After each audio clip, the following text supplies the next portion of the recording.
Hey, what's going on, Ramley? Welcome to the Rams Skinny here on the LAFB network. We are Los Angeles Sports. This is your daily dose of Los Angeles Rams news.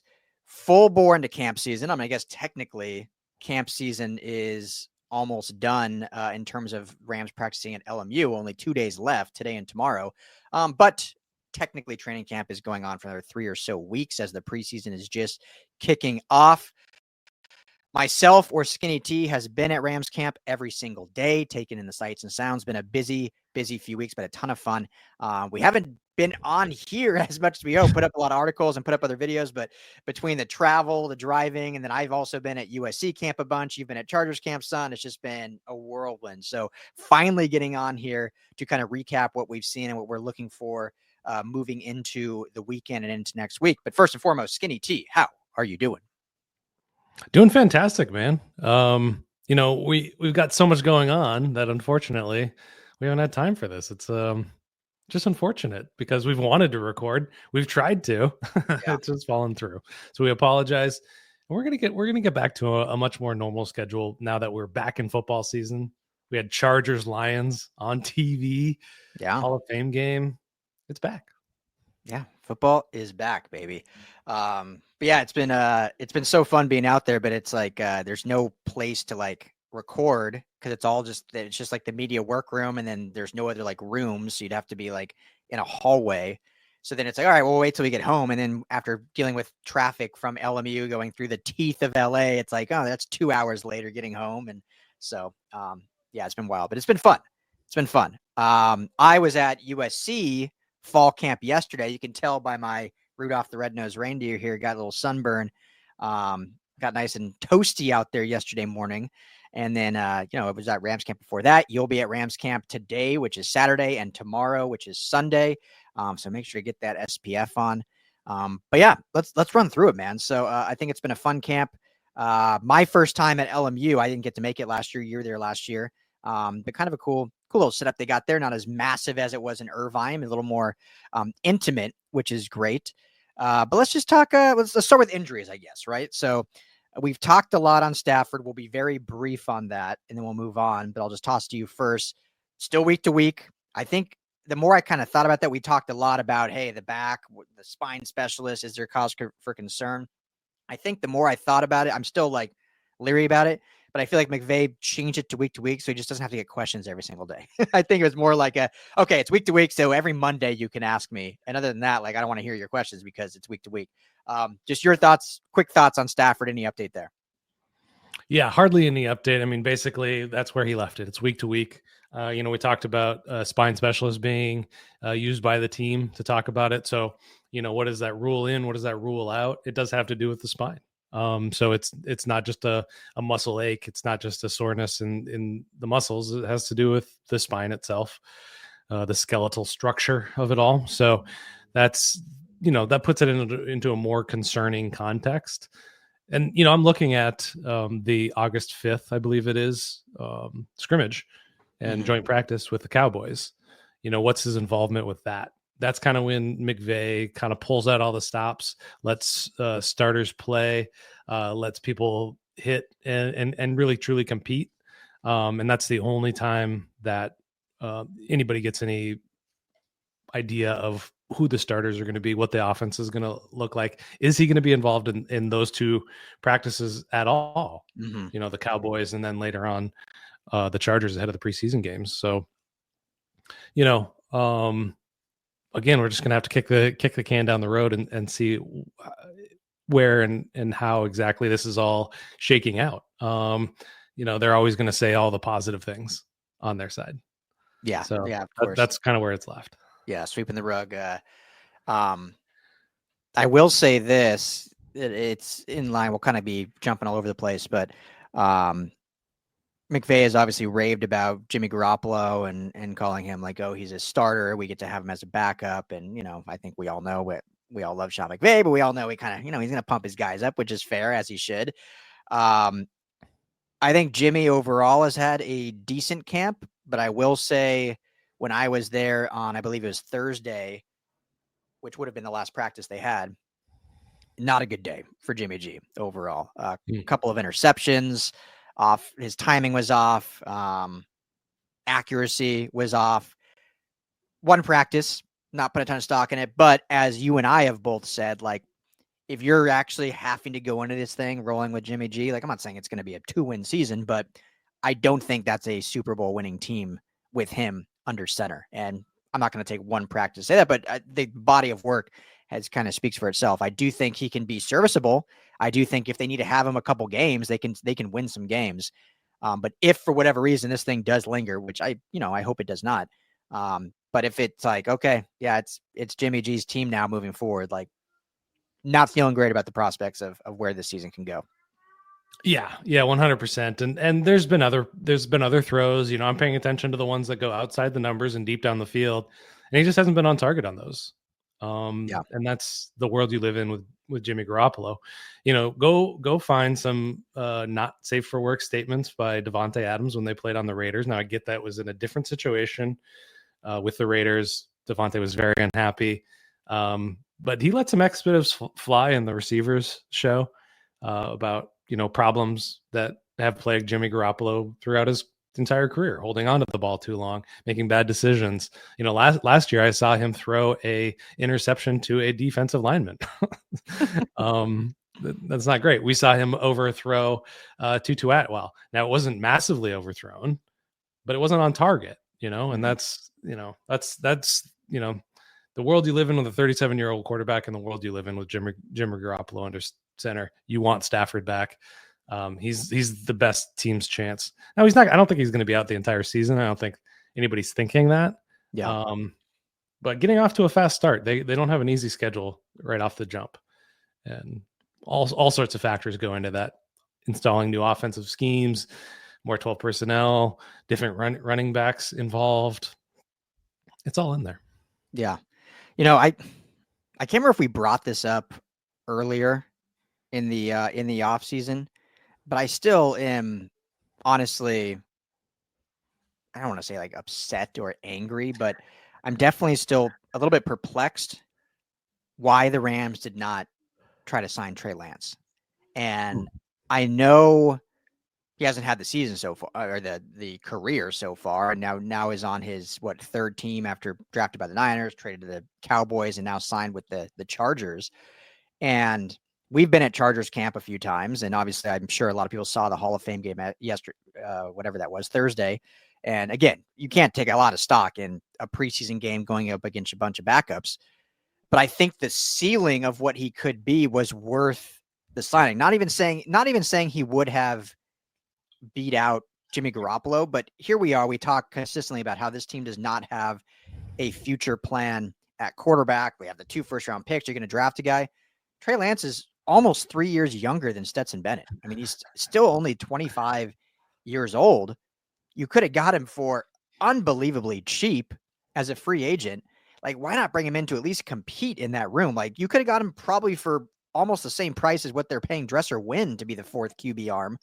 And here's a guy that would have pushed and competed. And hey, what if he ends up fitting in the system and doing well? I'm not saying he's going to be the guy, but you have a former 3rd overall pick, 25-year-old that you're like, you had a full season to work with, that going the next year, you're not as strong potentially. Now, again, he could crash out. He could, who knows? But I mean, it looks like he's winning the backup job with the Chargers, beating out, you know, the rest of their QB room.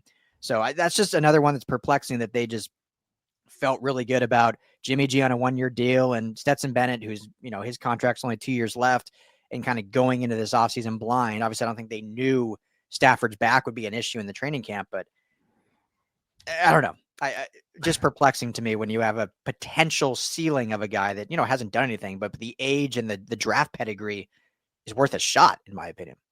Yeah, the impression I get from everything that McVay has said about Garoppolo gives indications about how he views quarterbacks in general. And I just don't think he wants the headache and the hand-holding that is involved with a guy like Trey Lance. Yep. He didn't play a lot of football in college or in the NFL so far. So how do you get that guy up to that level? And I don't think Sean McVay wants to be in that world, which brings up major questions about drafting a guy. There's going to be some hand holding. There's going to be some transition. There always is. So you know, we've been talking about the quarterback situation, no plan in place. Jimmy Garoppolo is not the future of the franchise. Maybe a bridge, but I don't love that bridge. It's a rickety bridge that I don't want to walk across. Yeah.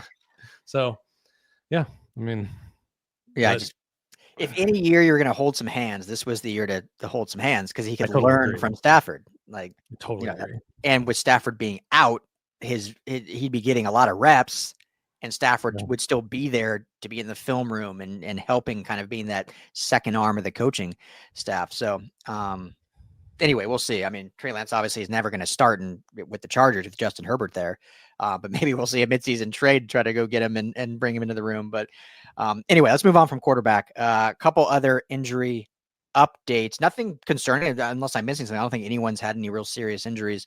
But McVay did update on Emmanuel Forbes and Cameron Curl. I'll let you drop that update there. And do you have any concern, or just normal camp bumps and bruises? Yeah, Cam Curl had his ankle stepped on. That one's probably the most concerning. You were there when that happened, yeah. Yeah, Sean McVay called that one week to week as well.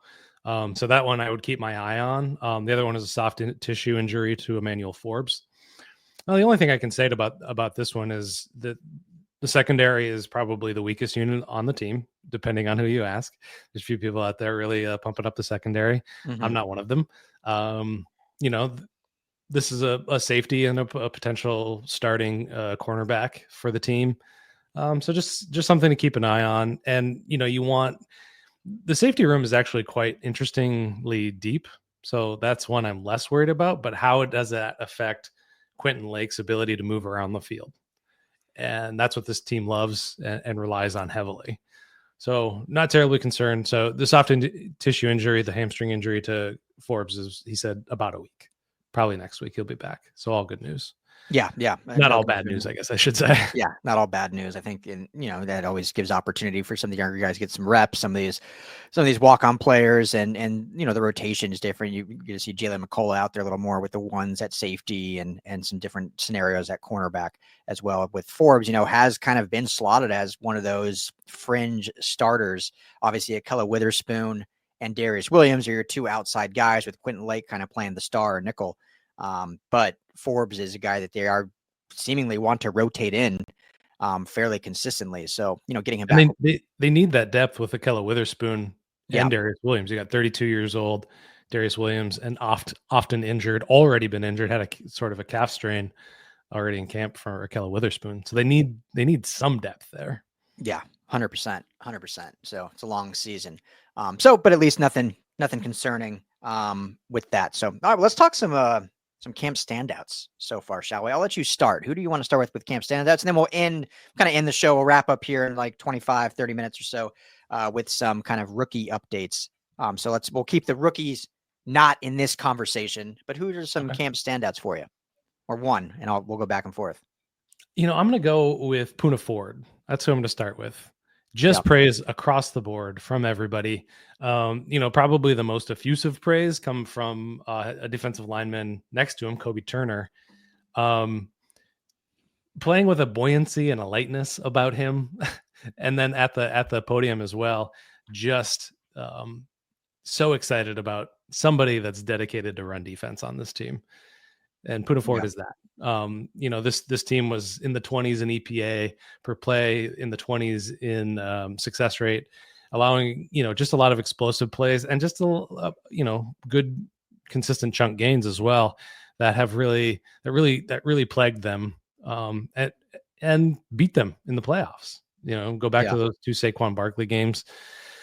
That it was, everybody knew you could run on this team, and they were the ones that just kept at it and had great success. And obviously Saquon Barkley is who he is, but this guy, Puka Nacua, being in there, being able to stop the run, just raises the level of this defense. And not only that, it allows them to rotate Kobe Turner off the field. He's been on the field a ton as a rookie and as a second year. And so he's going to be able to get some breathers. He admitted that, that did affect his play in his first 2 years, just being gassed sometimes on third downs. And those are money downs. Those are passing downs that you need to be, your ears pinned back, getting to the quarterback. Yeah, no, 100%. And, all his teammates are heaping praise. And I think, Don't not to bring up old players, but I think you can see what Bobby Brown was kind of lacking in this situation, and not trying to take a shot, but obviously the Rams wanted him to be that run first or that run stuffing first mentality, and he was quoted many times, even to us personally at LAFB, that he thought he had talents in other areas. He wanted to be put in other situations for this. And Puna Ford is just absolutely embracing, like, I am here to plug holes. I am here to stop the run and fix what this running game could not do last year, which is why this team did not make the Super Bowl, essentially. Because if they could have, I mean, that last run to Saquon is what, obviously sealed it. And if they could have just had any semblance of a run defense in that game, they would have gone obviously then to the NFC Championship, and they would have had to beat Washington and then go to the Super Bowl. But Puna Ford is embracing that, which I think is the teammates are loving, because everyone's going to support their teammates, but like everyone knows they have a specific role, right? Like there's some guys on every team, they're like the jack of all trades, do everything. I kind of think of Quentin Lake with that. They're moving him all over the back end. But some guys know, like, okay, this is my role. Like, and I just need to embrace it and do my job. And Puna Ford is absolutely doing that. His teammates recognize it. The coaches recognize it. And yeah, everyone just, I mean, we said it, I think, when they signed him, this might be one of the most underrated signings of the offseason. And if 2 weeks of training camp are an indication, it's certainly living up to that bill for sure. All right. So I'll give mine another free agent signing, somewhat underrated free agent signing that now seems to be really good in training camp, at least. And that's linebacker Nate Landman, the Zimbabwean from the University of Colorado, played at Atlanta last year. And training camp is hard because there's no real tackling. It's all thud or two-hand touch, essentially. So it's hard to really tell. The linebacker position specifically might be the hardest. But if intensity, if volume, if respect from teammates is an indication, Nate Landman's having a fantastic camp so far. I mean, he definitely has that leader mentality, has kind of a, you can always tell, Skinny, like certain guys just people like gravitate to. And it seemed like Omar Speights, I think, is having a good camp, but it feels like already Nate Landman's like the guy in that room, like the guy that everyone respects when they're doing like one-on-one blocking drills with the running backs. Like he is like the head honcho, it seems like, of like the running backs. If you can stop him, like you've done a good job. And so I think he's at a fantastic camp and has done, different things within the run game and a different, I think I don't think his specialty is in coverage, but he has shown some better stuff than the Rams have had in the past at that position. So we'll see if it translates to actually gameplay. That's what's so hard about Rams camp specifically, is it's even less, it's more tactical, I should say, than others. But so far, Nate Landman's definitely one of my standouts. Yeah, similar to Puna Ford, everybody who's been asked about him has been raving about him. All the beat reporters are also, noticing that he's making some standout plays. I've noticed that as well when I've been out there. I have big question marks, though. I wonder if it's being graded on a curve. Is it just that he's so much better than the linebackers they previously had, specifically last year? If he's just so much better than that. Quentin Lake, said he's always going after the ball. He's always trying to dislodge that. That's a great sign. Those are explosive defensive plays, the turnovers specifically. If you can force fumbles, that's great. But kind of what you're pointing to, this is just training camp. There's been 2 or 3 padded practices so far. You can only learn so much. And now you see guys when they're in the right spot versus when they're in the wrong spot. So that's all good. But the guy lost his job in Atlanta. They didn't re-sign him. He kind of filled in there. And maybe it's just a getting up to speed with football. Like you said, he's a Zimbabwean. Not a ton of quality coaches over there, I wouldn't imagine, in youth football, even if maybe he didn't even play youth football. So I have my question marks about it. And again, I'm going to point toward the joint practices to see exactly how that all shakes out. But if it's an improvement, that's great news. Yeah. So I think, I always think about it. People calling for McVay's head, get rid of Stafford, things like that. It's like, who else are you going to get in there? What other running back or what other linebackers are out there? So Yeah, I'm still on the fence. I'm not gonna post it up on either side. But I will give you guys this big clue. He was wearing a helmet when nobody else was wearing a helmet on defense, so we know what that means. He's taking the green dot. I don't know. I posed that as a clue. I was going to tell you anyway. He's wearing the green dot, which allows Quentin Lake take some stuff off of his plate. So they're putting a lot of trust in him. That's for sure. Give him a lot of praise, pumping him up. Yeah, they sure are. Obviously, we will not see him in the preseason until week 1. So, but great camp so far. Anyone on offense you want to highlight? It's kind of, yeah, I'll start. I think Jordan Whittington has had a good camp so far. If I'm being honest, at least the camps I've been to, you can correct me if I'm wrong. I feel like as of now, he's kind of taken over that wide receiver 3 spot from Tutu Atwell. I don't think Tutu's had a great camp, a couple drops here and there. And it just hasn't like stood out at all, where I think Whittington seems to be almost more trusted, especially in goal line situations. And he just gives you a little bit more versatility, and Tutu just still, for whatever reason, hasn't been able to kind of be that weapon that everyone wants him to be, and whether it's play calling or what, but even when they do get him open down the sideline, he hasn't been able to haul some passes in on some of those deep ones. So I think Whittington, in my opinion, has really become that wide receiver 3. What's your thoughts on Whittington? Yeah, I 100% agree. He's moving from that.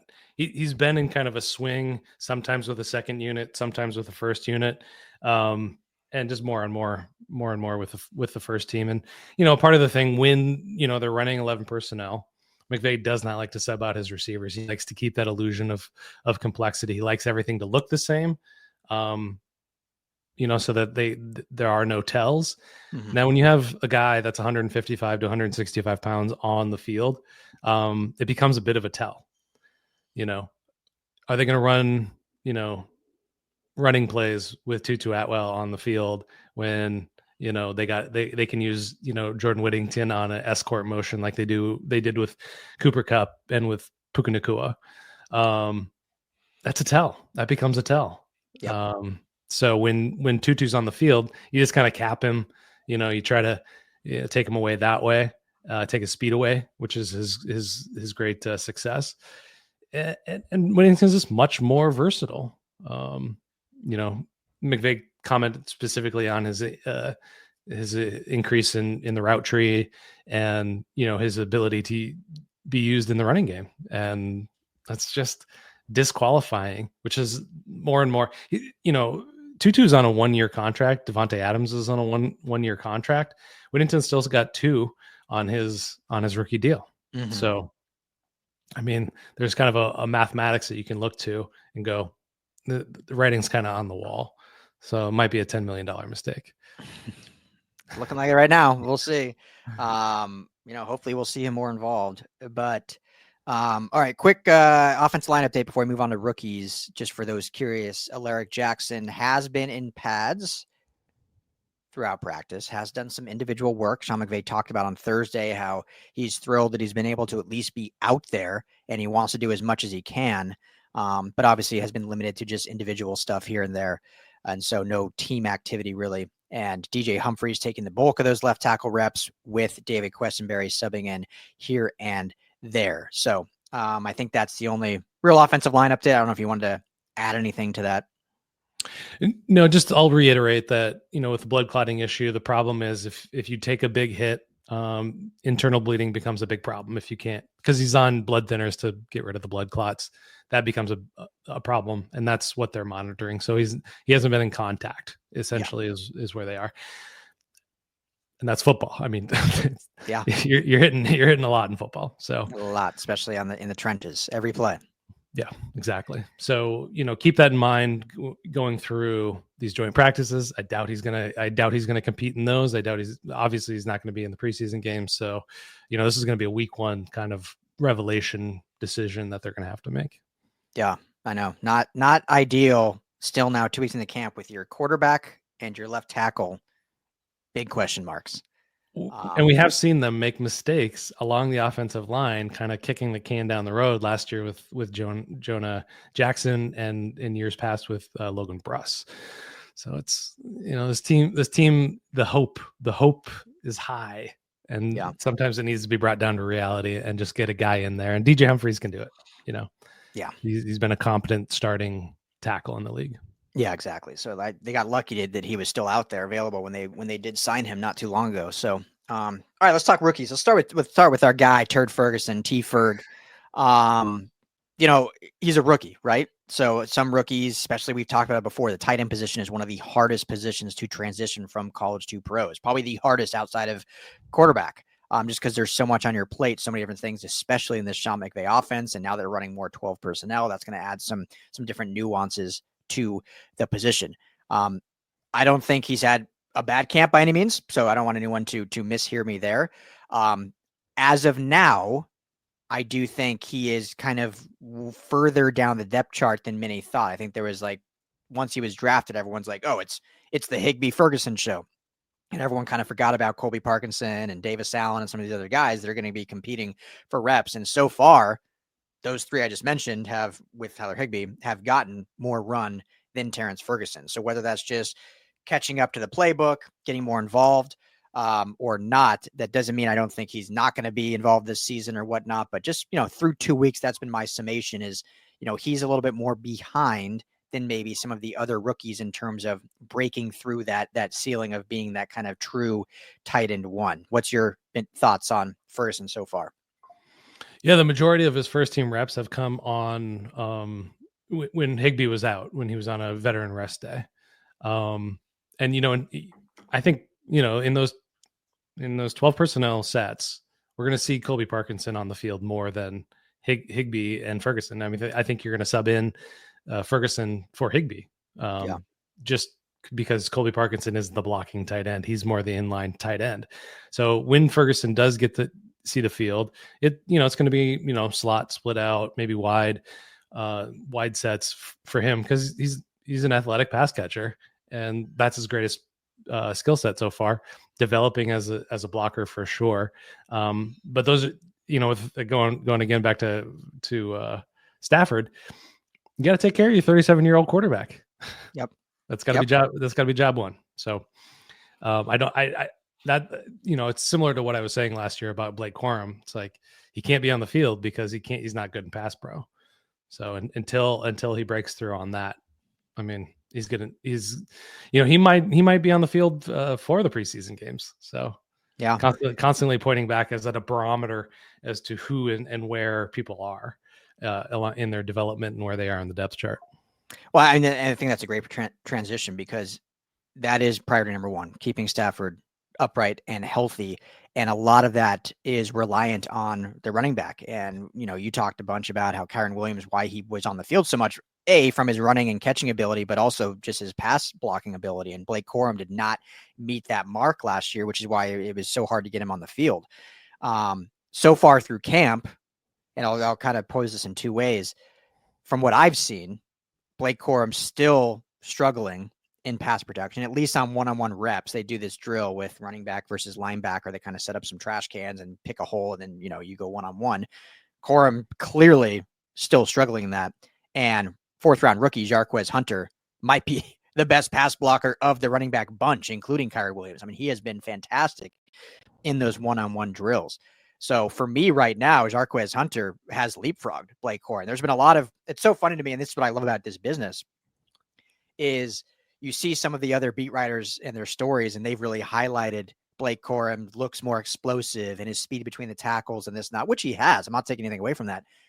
But that's really not what's going to get him on the field. Like it really comes down to how he is in pass pro, because they drafted Jarquez Hunter for the explosion anyway. That was one of his big assets. But if he can also surpass him in pass blocking, he's going to surpass him on the depth chart. And that doesn't mean Blake Corum won't play. That doesn't mean Blake Corum hasn't had a good camp. That doesn't mean he hasn't progressed in his maturation process. But from what I've seen, Skinny, I mean, to me, maybe the biggest standout of camp has been Jarquez Hunter and what he's been able to do, and his work ethic and the love for the coaching staff. Michael LaFleur's talked about how he just always wants the ball in his hands. He almost seems like angry if he doesn't, and he loves that mentality. So, I mean, this guy, I think, has been killing it, and this guy is the future of the running back room. And to me, he is already RB2 behind Kyren Williams. What's your thoughts? I 100% agree. That was my impression as well. Going back to some of those quotes, McVay said, "It seems like this guy's staring a hole through me sometimes." And McVay is one of the more intense people you'll ever come across, and he's kind of getting stared down by this rookie running back, which is just fun and hilarious. And go back to what LaFleur was saying. He's like, he puts himself in a lot of uncomfortable positions, and he likes that life. That's the direct quote. He likes that life. So he's intimidating people. He's a dog, in that drill. He was putting his body in there, just putting his face in there, not worrying about it. Going up against Omar Spates, going up against Landman. He put on a show. So really excited, really, really excited about what Jarquez Hunter just brings in terms of his mentality, and just being a dog. Like, I think this offense needs more and more of that. And for as much as Kyren Williams are those things, like, limited with the size, same thing with Quorum as well. Yeah, there was a moment on Thursday's practice. I can't remember if it was against Spates or Troy Reeder, but Blake Corum in that one-on-one drill got beat bad. And he was getting beat bad all day on this drill, unfortunately. Got beat bad, and then there was another running back. I can't remember if it was Ronnie Rivers or someone was up next and was set to go against Nate Landman, and the coach swapped him out, said, "No, Jarquez Hunter, come basically show him how it's done. Like, show him how to do it right." And he locked him up, and he made it look effortless almost. So that, and we're just going to keep hearing this down. That is what's going to get running backs on the field. Like, explosion, yes, you need that. Obviously, hold on to the football, don't fumble. You need that. But how you are in pass blocking is extremely emphasized in this offense, and it's what's going to separate you from the pack. And so unless something changes drastically, I think Jarquez Hunter is playing himself into a big role in this team. And I hope Blake Corum can as well, because he does have some of that explosion. He can run good between the tackles. That's why they draft him out of Michigan. So I'm not saying he's like dead in the water, but what we saw last year, the lack of snaps, as of now, I don't know if we're going to see a huge change of that, at least early on. Yeah, I mean, they drafted him because he was so similar to Blake Corum. And at this point, that doesn't matter because you got another guy back there. Yeah. Yep. So, well, unless you got anything else to add, I think we'll wrap up because you're going to be heading to camp here fairly soon for another day. Yeah. Anything else to add? Stuff together. Great. Sorry. So nothing else to add. Great. Well, we will wrap that up. Little Rams camp update. We'll have plenty more. Obviously 2 more days left at LMU, and then the team heads back to their facility in Woodland Hills. So keep it right here with the Rams Skinny here on the LAFB Network. That's Skinny T. I'm Ryan Dowd. Thank you, Ramley, as always. We'll have plenty more Rams content up on LAFBnetwork.com and plenty more videos aside from even shows. We're doing, sights and sounds and stuff like that up on the Rams LAFB YouTube channel. So make sure to hit that like and subscribe button. Thank you as always. Be well, be safe. We'll be back with plenty more Rams talk here on the Rams Skinny.